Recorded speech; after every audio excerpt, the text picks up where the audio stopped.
Episode 79 with two prospects in Canada, Tyler Vankill and Jamie Siraj. Let's do it. I am back. Not even 12 hours after the last episode, but I am dedicated. Episode 79 presented to you by Privateers Harley Davidson, Eastern Canada's largest dealership. Great sponsors, great friends of the promotion, as well as Vitalize. Check them out online at vitalize.us. We have a fantastic episode. It's a lunchtime rewind episode for you tonight, folks. We got today, I guess. Today, whatever. This morning for the two of them coming on the podcast today. Really excited to be joined by two they're two guys that you're going to see at a higher level very shortly. The first guy, I want to get him on really quickly. His name's Tyler Vankill. He's joined us before.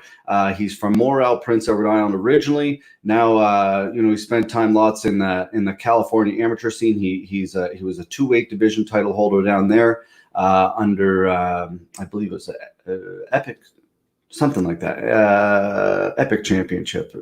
I'll find that out. We'll find that out when we talk to him. But an absolute savage, and now he's, like I said, 4-0, I believe, and we're hoping to get him on one of our cards. We were supposed to have him on the first card, and we had, injuries and other bullshit that just didn't kind of make it happen. But let's bring him on without further ado. My man, a really, really great guy, Mr. Tyler Vankill. How are you, man? Good, man. How's it going? You know it. About the same, dude. Sitting here enjoying the sunshine. Yeah. Could complain about stuff, but who cares? Exactly, man. Thank you so much for joining us. You were here before, man. It's probably been a couple months. You were kind of one of the first guests I think we had, to be honest. How you been doing since? Well, pandemic-y. Yeah, dude. I hear you, man. Not much you can do, but you just do what you can. I mean, you just try to keep doing something every day. Not much to do it's starting to be a little bit more you can do now, but Yeah, you're making you're making you're staying busy, man. Like out there, your stuff is hilarious, dude. I gotta say, you're really comical, man. You keep people motivated. You keep me motivated, but you do it in because you're really talented, but you make it fun. Yeah. Well, I've always been like a class clown type guy. So it's one of those things where I always I don't care if you're laughing with me or at me. As long as people are smiling, I'm good to go. So it's one of those things for me where I know this stuff will put a smile on their face, and it does hold a practical value for me as well. Certainly. Because I get to train leg locks and whatever else on the ladder. I made a ladder. You broke the first one, didn't you? Yeah, it didn't. No, the second one, the mobile one, broke. Yeah, well, the idea is great. See, the thing is, I tried to do the drills with the test model. Didn't work. I didn't put it together that well. I didn't have screws, so I just found nails and nailed it together. I kind of okay. Ship shapely. But it is I like it, man. It's a genius product. It really is. Every club should have one of those in case no one's there. Drill it to the wall. The problem is with the one I made, it doesn't have knees. Knees are important for heel hooks, amongst other things. Yeah. Interesting. Yeah, that's cool, man. It's you're big on that, and you have another page too. Triangle, what is it? Triangle Mafia. That's right. Yeah, that's right. It's good. I just love triangling people, man. So it's I was trying to I did one video for the quarantine series, and I was tagging each page if I did a certain move or whatever, like leg locker, or there's a rubber guard move. I tag rubber guard assassins, and then I did a reverse Kimura one, so I tagged the reverse Kimura guy, and then I did a triangle one, and there was nobody to tag for the triangle one, so I was like, wow, can't let that injustice keep happening. I gotta take something in my own hands. Yeah. So Triangle Mafia was born. It's cool. Yeah, I like tag Stay Mafia. Ooh, There you go. I like that. I love triangles, man. They're Oh, it's funny because leg locks obviously have not taken over, but like they're just so big right now. Like everyone does it and so focuses on it, so especially hot right online. now. So hot right now. Exactly. It's trending. So Trending. hot. So hot. You see, So you're seeing the Craig Jones with the leg locks? So hot right now. So really hot right good, now. Yes, eh? yes. He's leg locking everybody. Did you see the thing about him and Kent? No. Kent had a post breaking Oh his yeah. I thing did see down, and that. then Craig posted, he's like, no, buy my DVD. But I think they're in it together. I think they're laughing about it, like doing it kind Yeah, of. Craig's a beauty, Yeah, man. he's a really, like, when I spoke to him, I have not, like, we tried to get him on a lot of events, and then it just didn't happen. And then he was just like, no, I'm not responding to you anymore, which is justably so, like. He's got so many people, probably. 100%, dude. Like paying him real money, like good Yeah. money to grapple. Like we that's why we got out of that, because it's just like, how can you compete with someone paying someone that amount of money to grapple? It's just No, you can't. Yeah. it's good for the sport though. It really is. It's good for those guys. Like And that's they're you. putting it all around him too, which is invaluable in itself, right? Yeah. He's they're all they're All definitely. he used to come down, so I know him because like all those guys from Australia come down to San Diego for Worlds and like Southern California and stuff. They used to for Worlds and stuff. So like when Craig was a brown belt, um, whenever I was at the arena, Hmm. him and all those guys will come down from Absolute, and Wow. they would stay and train at the arena for like the week before. So like it popped up on my memory feed not too long ago. Because like he came and he covered a class one time because Barrett was out of town. Nice. So yeah, it just so happened that Craig Jones was covering class. That's the thing, dude. When you put yourself, like, you're like, you left PEI at a super young, like, when did you leave? Like 18, I 19, left when I 19? was 18. Yeah, I Yeah. moved to Alberta and then lived in Edmonton for 5 years, and then after that, um, I met my wife there and everything, and then we moved to Phoenix, and I started training in Phoenix when I was 26. Yeah. Yeah, And the rest is history. But you've been all over yeah, the place, right? And 2 years in that, Phoenix, and then we moved to San Diego. I trained at Victory for like 2 weeks when I first got there, and that wasn't my deal. And yeah, then I went over to the arena, and it just like when I walked in, it just clicked. I was like, yeah, boop. yeah. It's nice when that happens, like Yeah, that's the idea for gym, right? You're supposed to be comfortable. You're supposed to, it's like, it's your training, man. You want to train hard. You want to sweat. You want to get the work yeah. in, but it's got to be fun. It wasn't my vibe. The people, it was that's what it was. Not the coaches or nothing like that, but like Yeah, the people that went there, it was just like geared towards different type of people sure. Yeah. necessarily. You know what I mean? So, Hmm. I mean, I just knew I felt it right when I went into the arena that it was just different. And then the cool thing is like a couple months after I started there, is when Barrett moved there. So he Nice. was there like shortly after I was there, um, and I was still a white belt. So I've been from white belt right up under Barrett. So Wow. Cool. yeah, that was the cool part about it. Very cool. Who's there before him? One of his black belts, Jason Bukic, Okay. and Jake Mapes. Okay. Cool. Yeah, Jake, oh, sorry. no, that's fine. I was gonna say Jake's a black belt. He owns North County Jiu Jitsu in Vista in San Diego County, I think. Man, Yeah, so he many opened up his own clubs. spot. Yeah, there's like 90 of them in San Diego. It's like the Mecca. Yeah. It's funny. I've been to San Diego, and it's actually one of my more favorite memories of traveling. Like, it was such a beautiful place, and like out in La Jolla, and some really beautiful aspects to it. But then I was a kid and wasn't even involved in jiu-jitsu. It's I wish I will go back, but man, with this foolishness that's going on right now, I don't know. I'm cool with staying in Nova Yeah, Scotia for a long time. yeah, it's hard. I want to go back to Nova Scotia. It's not easy. Yeah. Yeah. 2 weeks Trying quarantine. trying to get home to see mom and PEI, and it's just like not even worth it at this point. I've heard some really bad stories about PEI. Like people like yelling at people if they have like one guy I heard, he Oh, was there for work. yeah, that's just PEI though. Jesus lady, Christ! Like, lady, settle down, Karen.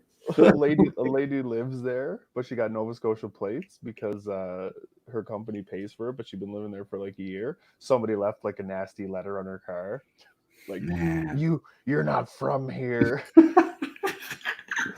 And it's like, isn't that and it's like, ridiculous? that's just back home though, man, because it's like, breaking Man. news: the United States is on the verge of civil war and race relations. And in local news, mistaken plates lead to salty letter. All those involved. Yes. So true, man. Yeah, So true. Salty letter. That's fucking awesome. yeah, Yeah. yeah. Yeah. It's interesting how things are different, but like I don't know. Different It's problems. big time different problems, like but the level of like how you just explained it is a great analogy, really, because like there's some really crazy like things going on, and then like that it's just like Yeah, way down here, right?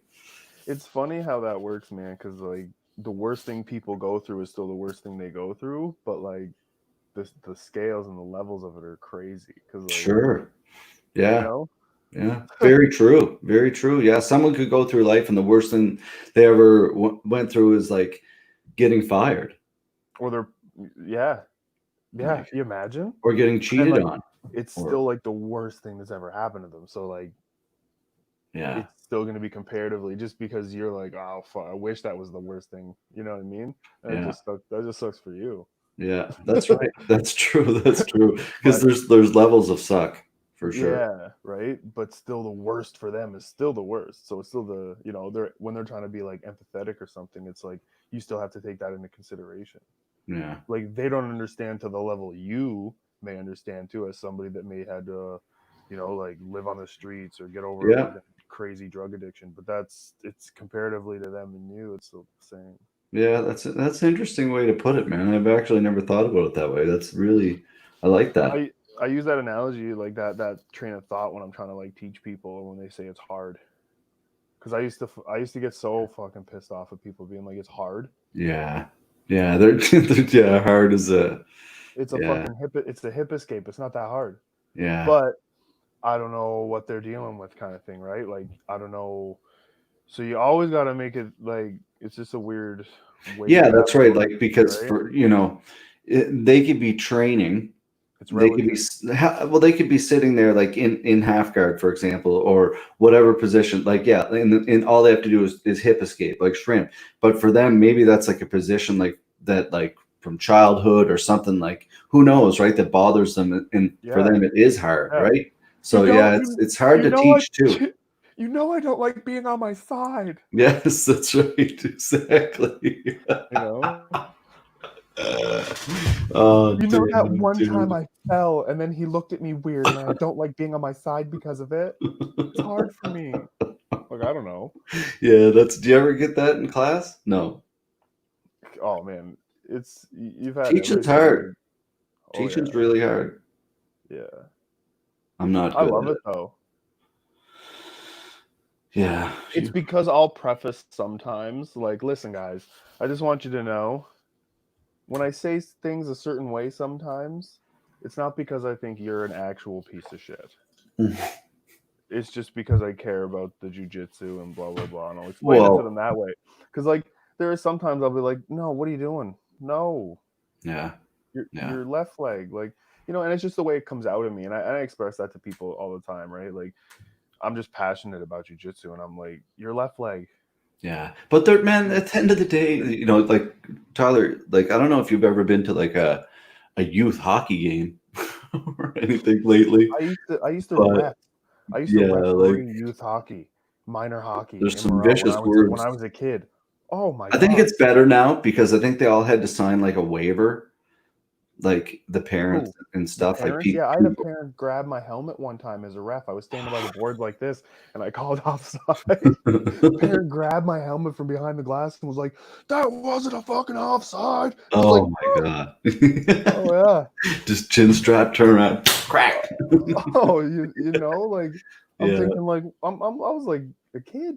yeah. It's hockey is I was, very oh, intense, dude. oh yeah, that's all I got down home. Yeah, it's a great sport. I loved it Love too, it. growing up and stuff. It's for anybody who doesn't play hockey, you don't understand the intensity of what happens out in that ice. It's some weird stuff goes on for sure. Oh man, Yeah. we used to like that was what we did. That's how we kicked off Friday nights. Sometimes, man, we'd have games on Friday or Thursday nights or whatever. It didn't matter. We'd get her going after that, man. I remember one time this one guy tried to jump me in the game, and I was like all the way mad. We were waiting outside for him afterwards. And we started Nice. this big whole fight with people. Man. I was just mad. I was mad because he jumped me from behind, and we kind of like knew we would probably fight in the game. Mm-hmm.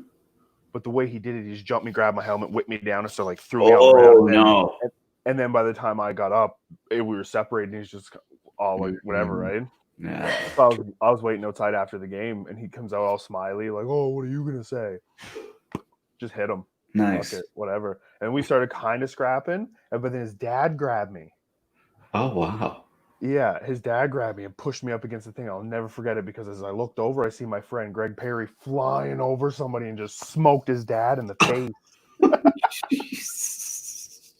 Yeah. So I fed this guy a couple more punches. Greg was fighting him. One of the moms was like, "Call the police!" Oh. And then, yeah, my buddy flew up in his truck. He's like, "Let's get the fuck out of here!" Threw gear in. We just all took off or whatever. But yeah. Oh, dude, hockey fights. Yeah, we had the same kind of thing here. Like Friday nights, like growing up, that was like in Pictou County. You had Pictou Academy, West Pictou, East Pictou, New Glasgow, Trenton, Westville, Stellarton. It was like 8 towns in this little county, right? And every school, every town had a school, and every school had a hockey team. So every Friday night, it was like 4 games. Yeah. Starting at like 4:30, right till like 10 o'clock at night in the same rink. Just one after the other. Yeah, and all the schools would be in there, man. It was bananas. It was crazy. Like we were so bad. I'll never forget. Like I think my last year for sure. Like there wasn't very many people who even know how to skate. Like Pictou Academy, it was really small school, and our goalie, like I think he had to wear like steel toe boots one game and like big road hockey. Oh, it was foolish, man. I think we lost like 18-1 that game or something, but so many fights, so much foolishness going on all the time. Mighty Duck origin story. Yeah, pretty much, man. Like I remember another year too, our coach, I don't know what happened there or why, but like our team had a revolt. They were like rioted. So like in between like the second and third period, the boys just jumped our coach and like beat the shit out of him. And I'm like, what is going on here? Like, get beat the shit out of the coach, guys. And then like it all got broken up. Everything was cool, and then we went back out and obviously lost, but we went back and didn't call the game or anything. You did that shit as a united front. Oh, it was foolish. Foolishness. Yeah. The street legal pads. That's right. Exactly. They're right. There's everybody has some good street hockey stories growing up here in Canada, buddy. So anyway, Tyler, what's the plans for you here in the future? Maybe fighting for us or fight night, I see. Yeah, man. I've had multiple contracts signed, and obviously everything kind of fell to shit. Yeah. But I'm just looking to fight, man. I've had obviously with FLA1, people pulling out and not getting shit in on time, and know the deal. It's been the struggle that I've had my whole fight career, but like hopefully the pandemic will like make it so that there's a lot of hungry guys, and then it's like I can at least just it's just I don't know, man, it's just weird.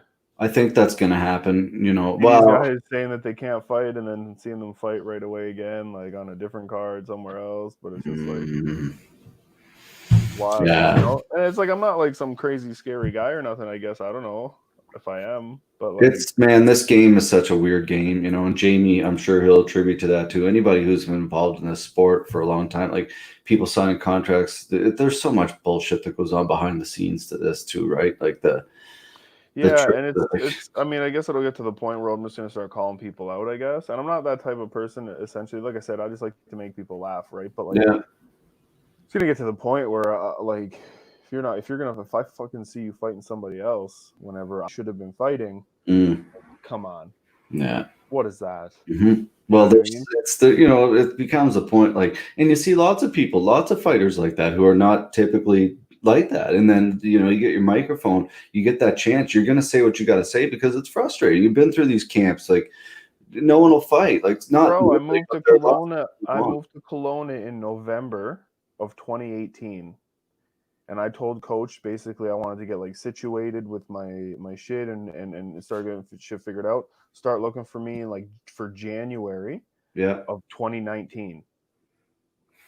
So he was looking starting right away, anything for January and beyond of 2019. And I haven't fought yet. Yeah. There's been tons of fight cards. Yeah. There's been tons of things where it's so it's I'm confused. Fingers crossed, man. Fingers crossed we can get you something here. Yeah. It's funny, like we put up that post last week, and we've already got like 140 guys registered on our thing, and then we put the post up last week, and there probably was like another 120 or something. Yeah, like guys and girls so there's tons of people looking to fight right now, but that's what I'm banking on. That's what I'm hoping on. That it's just I can get a place on one of these cards, and it's like Yeah, we're moving forward, dude. We're moving forward. We have the proposal. We're finalizing it this week, and if we can, we're going to put on like a show a month. If we can, no crowd. So pro and amateur. That's the plan, baby. So anyway, buddy, I got to thank you so much for joining us, dude. And appreciate you, man. Thanks so much. Great chat again. It's good to see you. Good to catch up, and keep well out there, my man. Stay safe. Stay safe. Yeah, stay healthy. Keep training. Always. Yes, buddy. Okay. I can't not. Where can they find you online? Squid Vicious BJJ on Instagram. Also, you can also follow Triangle Mafia.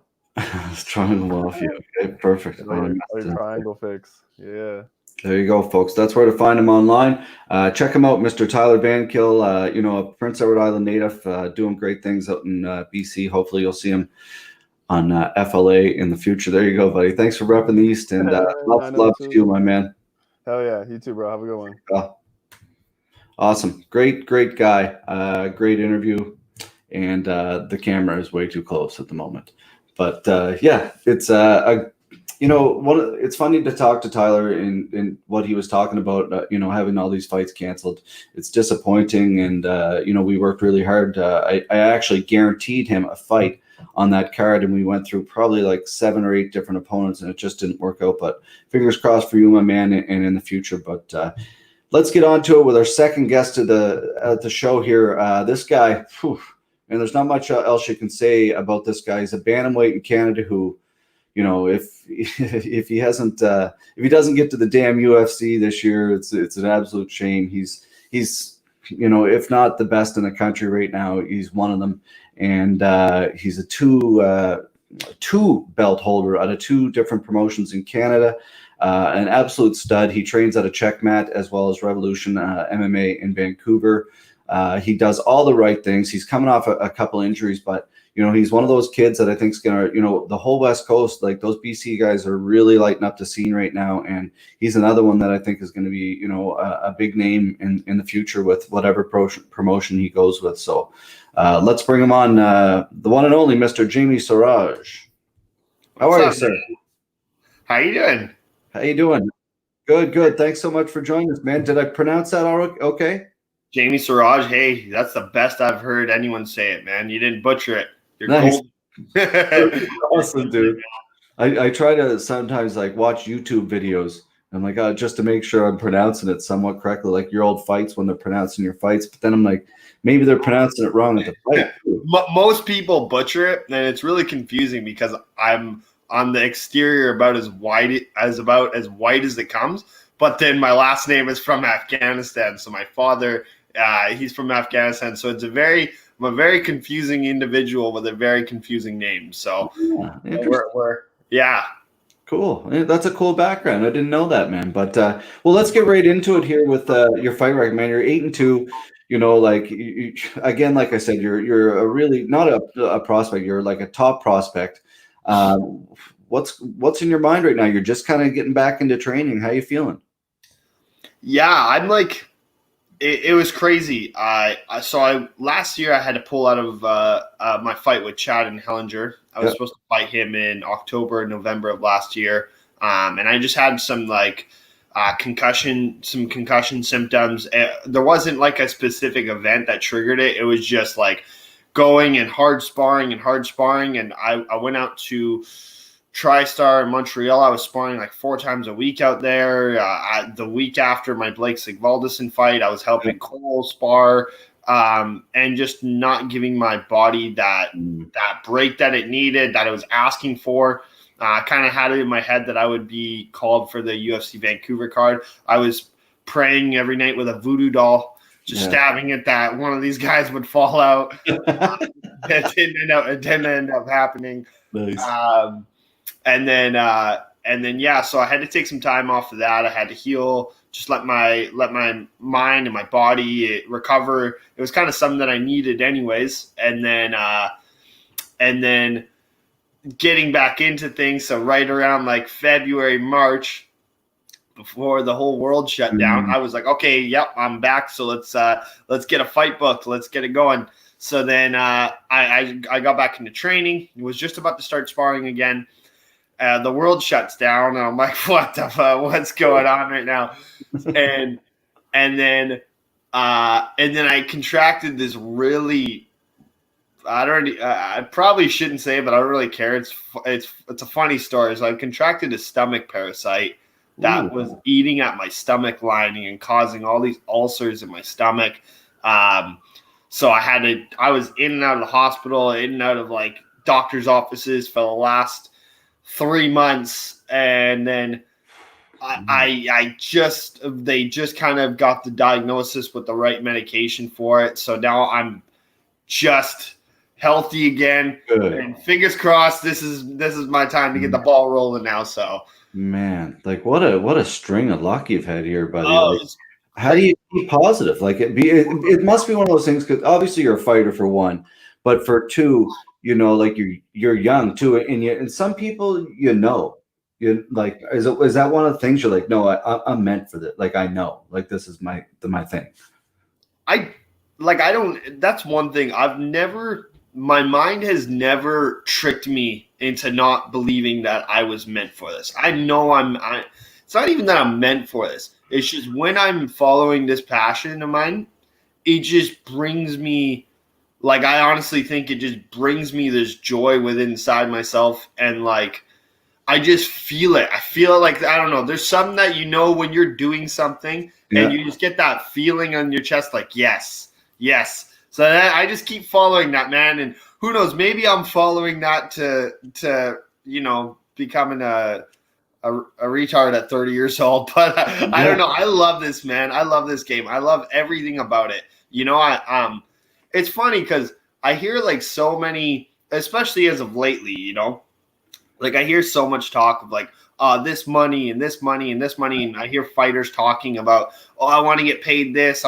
I understand we all want to get paid more, but I truly would be doing this with the intensity I'm pursuing it. If there wasn't money in this, I would work a 9-to-5 job and I would still do this. I just to pay the bill. I love to fight, man. I love to fight. And promoters don't think that I'm saying that, I want money.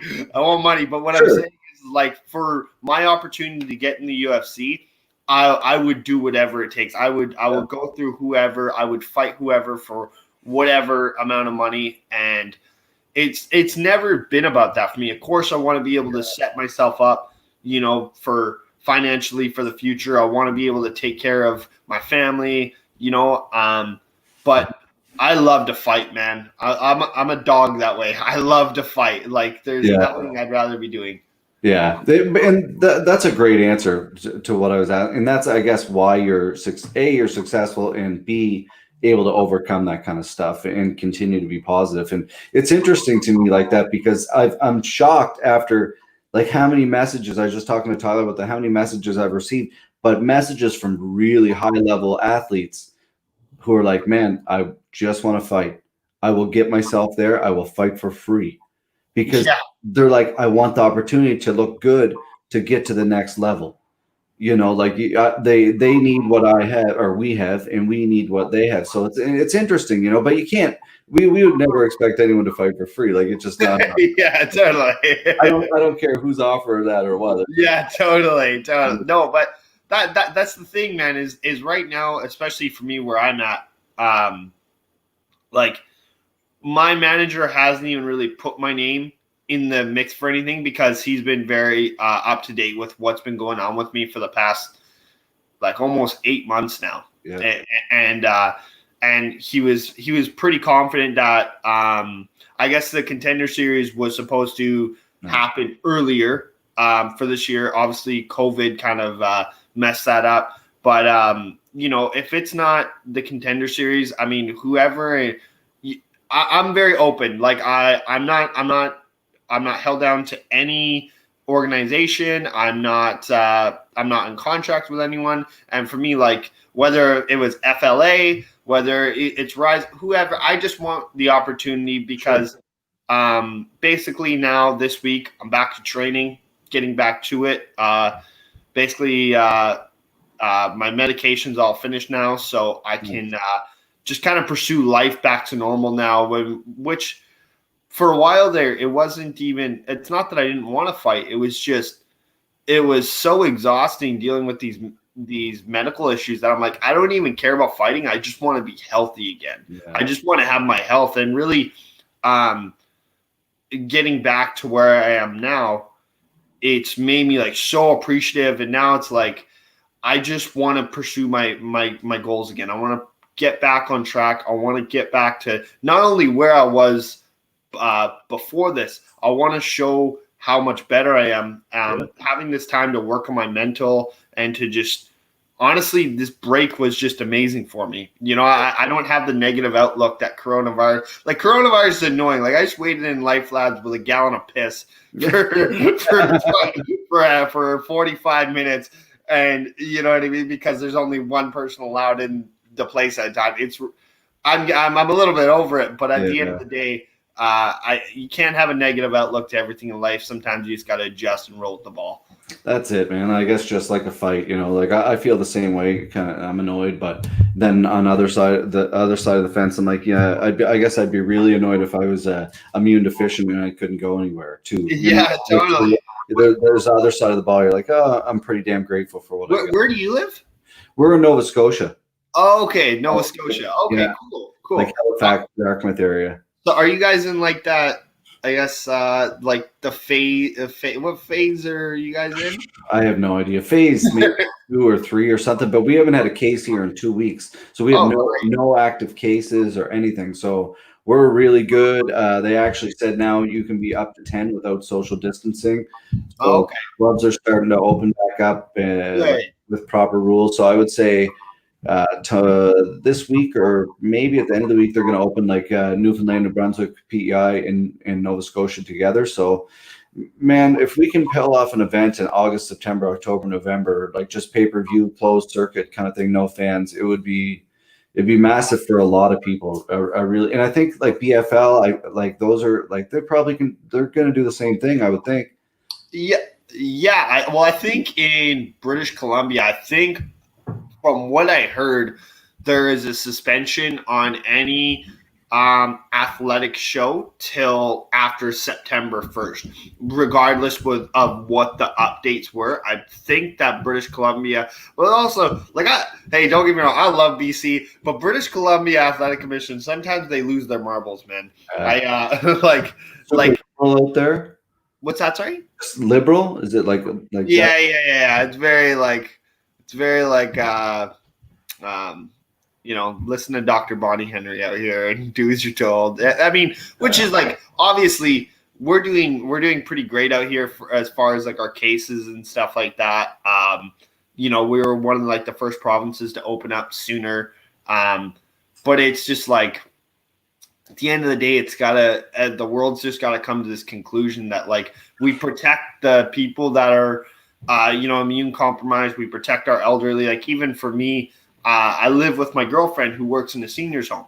So for me, I'm not stupid about what I do. I'm not out like kissing and hugging everyone in the world. You know what I mean? Like it's got to be a point where everyone just realizes that like, let's do what we can to take care of our sick people. But at the end of the day, like we can't live our head under a bunker forever. I mean, if it's that deadly and that that dangerous of a virus. We're going to all make a mistake at some point anyways, and we're all going to get it. Yeah. You know what I mean? And the thing is that, like, us living in the way that we have been, and this is by no means, I'm not a medical expert. I was shitting my pants at the beginning of this. Yeah, everybody's the same, I think. You know what I mean? Like, but then you got to just look at reality, and reality is saying that 99% of the time you're going to survive if you have this virus. Mm-hmm. You don't even have that with what I had, for example. This stuff, it was depleting my organs. Yeah. I mean, scary, dude. It was crazy. So, I mean, it's like at the end of the day, you can only control so much and only control people so much before they're just like, okay, well, I'm going to take my chances, I guess. And for me, that's not my mentality. I'm obviously being careful, but I mean, if I want to go to the grocery store or go have a coffee with my mom, I'm going to do it. Well, I agree, Jamie, because like you look at it like, okay, so if I can go and buy a Ferrari, right, that can go 200 or whatever miles an hour, and I don't need any different license than I do to drive a Ford Focus or whatever, you know, like it's crazy. That could kill anybody going down the street. Like, no one's a professional driver to be driving that. Like, and I know that's a weird analogy, but there's well, that can kill you. Car crashes kill literally hundreds of thousands of people every year, and like obviously this virus is dangerous. You know, don't get me wrong. I would never say that it's not dangerous. Yeah. But at the end of the day, there are a lot of viruses every year. You know, like there's something like 85% of people in the world have herpes at one point. You know, herpes can kill you. Yeah. A cold sore in your mouth can kill you. You know what I mean? Like there's so many things that can get in your body, get in your blood. Staph is something that almost every single fighter I know is that you actually have a higher risk of dying from staph infection than you do from COVID. So the thing is just like, obviously in the beginning, we didn't really know what it was. So everyone was super careful, including me. I lost my shit. I made a video like, fucking people, stop going out. I'm like, oh my God, I became like a Karen. Yeah. But it's true. Like, you know, like the media, like I was the same way. You know, I ordered gloves and masks, and you know, I had all the sanitizer and everything. It's just the economy has suffered so much. Like it's going to be a really bad ripple effect on how to pay this back, you know, like that's where a lot of like I think is important to work together, because like we're gonna have a little roundtable here with a lot of the promotions in Canada, try to get everybody included and see to make sure everybody's in the same position to go forward and work and come out of this, because man, there's a lot of bad things that have came out of this. Out of like, you know, like it just has like something like this. It has such a snowball effect as well, and then like I'm sorry, like to have our prime minister saying that like life can't go back to normal until there's like a forced vaccination. I mean, that shit is crazy. And I'm not even an anti-vax person, man. Yeah. I stay up to date on everything. That shit is crazy. I mean, I don't get the flu shot because when the swine flu, or sorry, not the swine flu, when that like Norwalk flu came out and they're trying to get everyone to do the vaccination, my parents got me vaccinated and I got it. It's like injecting people with the virus can give you the virus as well. Oh, yeah. You know what I mean? So like at the end of the day, I don't know. I think that shit's crazy. I mean, and I'm not even a conspiracy theorist. Like, don't like what it is. It's such a weird, like I actually got to say, it's someone had a good point on like, man, like how far our society has come. Because if you look at, you know, like until like in Canada, I guess we'll focus on Canada, not so much the United States, because they're dealing with a whole different mess down there. And we still have that mess up here, don't get me wrong. But like our society regarding the COVID thing, everybody was stuck inside for the most part, but no one was like, everybody was kind of listening and paying attention. And like people are like, well, that's because our society's become more civilized. But is it, or is it because our society's become more sheeps? Yes, exactly. Right? Like it's one of those things. Like the people, like, because like I look at the media and it's like a media is just a rich guy who's hired people to exploit his views. Yes, like, exactly. And like for the simple fact that like there's places like you can go to the dollar store, but like a naturopath clinic is closed, or a physiotherapy place is closed, or like, you know, in the beginning, I was dealing with this issue. It was crazy. I kept having doctors tell me that I had to go home and I had anxiety, and I'm like having like constant shakes because my calcium levels were dropping so low that it was causing my body to go in like always like a state of shock, and my blood pressure was got up to like 160 over 120. And like my heart was beating like about 100 beats per minute every day. And they're like, it's anxiety. I'm like, oh, like this is crazy. This is crazy. The world. And I'm like, I'm telling you, there's something wrong. Like, and then it wasn't until I met this new doctor. He got me in touch with a GI specialist, and then they ended up getting me in touch with a neurologist. And then they finally got to the root of the problem. And even their clinic ended up calling me back. They're like, we apologize for, it was bad. It was crazy. It was crazy, man. I mean, frustrating to deal with, man. It was very frustrating. It was 4 months, and because we just, the healing got so delayed because of just not being able to get the right answers. But I mean, yeah, it's fucking crazy world we're living in right now. It really is, man. It really is, dude. But yeah, you gotta have a sense of humor about it. Otherwise, it'll drive you. Like I was just for real. Like we were just talking about. I was like, this is like it's almost so crazy that it's funny.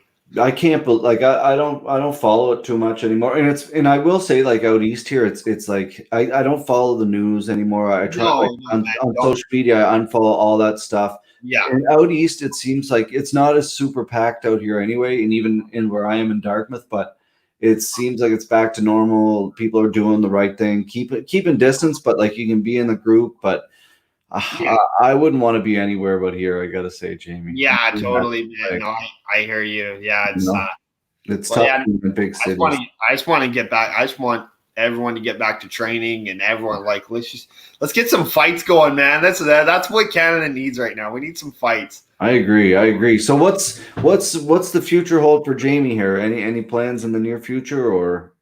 Well, for me, like obviously, my manager's gonna do what he can on his part. I mean, I think I have the best management team in the world. You know, with Jason House and the guys at Iridium. Yeah. So, they can control that from their side. I have no control over what communication is said with the UFC. If not, man, I don't want to wait. I don't want to wait to see if I get that short notice opportunity. I'll just keep earning it, man. I'll just keep fighting whoever it is whoever the next guy is, line them up. I'll take them out. You know what I mean? And I feel it's crazy. For as long as I haven't been training, I just feel like it's not going to take me that long to get right back to where I was. You know what I mean? I've learned out about myself that I actually get into fight shape very quickly. And I'm able to, like, you know, just from doing it from such a young age, that my muscle memory is like, I've been obsessively doing this for the last 13 years of my life. So, you know, I turned 26 this week. I mean, I want to get things going. I want to get my career going not where I deserve to be, because deserving is such a weird word, because there's 100 bantamweights in the world with great records that deserve to be in the UFC. We all deserve it. But I think it's more so, I just want to be the guy making that statement to be shown that, like, listen, if you give me my opportunity, you're going to have an exciting addition to your weight class. Because I've been obsessively studying these guys just while I've been out. And I don't know, I feel like a lot of bantamweights in Canada will give a lot of bantamweights in the UFC big problems. Sure. I agree, man. Problems.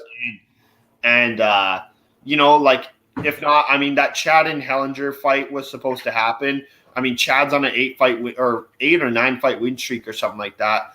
And that's a fight that I was personally really excited for. I know that Canadian fans were very excited for it. I would love to honor that. You know, all respect to Chad. He was the one. He showed up that night. He was incredibly respectful about it. So it's no like call out or anything like that. I just would like to fight him because I think that fight makes the most sense. Because, just with my trajectory, my win streak, his win streak, his title, my title. I mean, I haven't defended my title, but you know what I mean? I've been taking out top guys in Rise FC. I've been taking out top guys in Unified, top guys in BFL. And I fought in Fredericton for Elite One way back in the day. Yeah, I fought Adam McDougall. So hey man, I'd maybe like to take a trip back out east. And, maybe we can figure something out. Sure, man. Well, it's whatever we can figure out. There's lots of opportunities, coming up hopefully in the future, man. With like I was talking to Tyler about, there's 4 fights and four fight cards, I guess, is what we're planning. And if all goes well with Nova Scotia Health and the commission, but the commission's positive about it. They're happy to work with us and see what we can do, man. Yeah. So fingers crossed everything goes well. But man, maybe I'm moving Nova Scotia from my That's it, man. Like, who knows? Like if they're on board and if we can get the proper, we have a really good proposal put forth and the really right things. We're doing the right things, and we have kind of a venue that is solely our own, kind of like the UFC. So the cage will be set up and left there and locked up, and no one will be in there until the next event, kind of thing. So sweet, man. That sounds fantastic. Fingers crossed. Yeah. So it's who knows what can happen, man. But I gotta thank you so much for joining us, Jamie. Again, I've been following you for a long time. You've been a staple in the Canadian scene, dude, and I really, I'm really glad to see you back for one. And I really wish you the best for two, whether it's with us or another promotion or, man, making that step, which you really deserve. We wish you all the best from our end, dude. And, if there's anything we can do, just by any means, get in touch. Yeah. Thank you so much, man. It was great to finally talk to you. I just have to say too, like you said, whether it's with you guys or whatever, it's amazing for, all these promotions to be coming out and to give all these fighters different platforms, you know, and it really helps grow the scene, like FLA, Rise FC, Unified MMA. It's great to have different options and different, because different options means different territories with different opponents. And, sometimes promoters, they're not too excited to, be flying 20 people in for one card. You know what I mean? So it really does help to have guys like yourself, guys like Saba Fadai, guys like Sunny Serene, Diego Shani from Battlefield. So, I mean, I wish you guys all the best regardless, and I'm very appreciative to be on your show, and thank you for having me on, man. Awesome, dude, man. That means a lot, and those are really smart and kind words, man, from a veteran of the scene, dude. So lots of love from here, and we'll see you soon. All right? Yeah, my man. Thank you so much. There you go, folks. The Gremlin, Team Gremlin on Instagram, Jamie Siraj. Awesome, very cool. Great guy. A guy I've been following for a long time. Deserves a shot for sure. So get him on there, guys. Anyway, folks, there you have it. Episode 79, the lunchtime rewind, we'll call it. We're off today. I got to give a quick congratulations, no con, just congratulations. Congratulations to my niece, Cassie Clark. She's graduating today. Congratulations to you, and great job on winning those awards. So lots of love from my end. Anyway, folks, episode 79, again, presented by Privateer Harley Davidson. Check them out, Eastern Canada's largest Harley dealership. 0.99% financing available right now on all their 2019 models. And a great sponsor, great people, great friends of the event. So check them out online, privateersharleydavidson.com. We'll be back on tomorrow night with another episode, and then Saturday night will be our last one for the week. We'll see you tomorrow, folks. Lots of love. If you can be anything in this world, be kind. We'll see you tomorrow. Thanks for watching. Remember to hit that subscribe button. And as always, thanks to our friends. We'll see you tomorrow.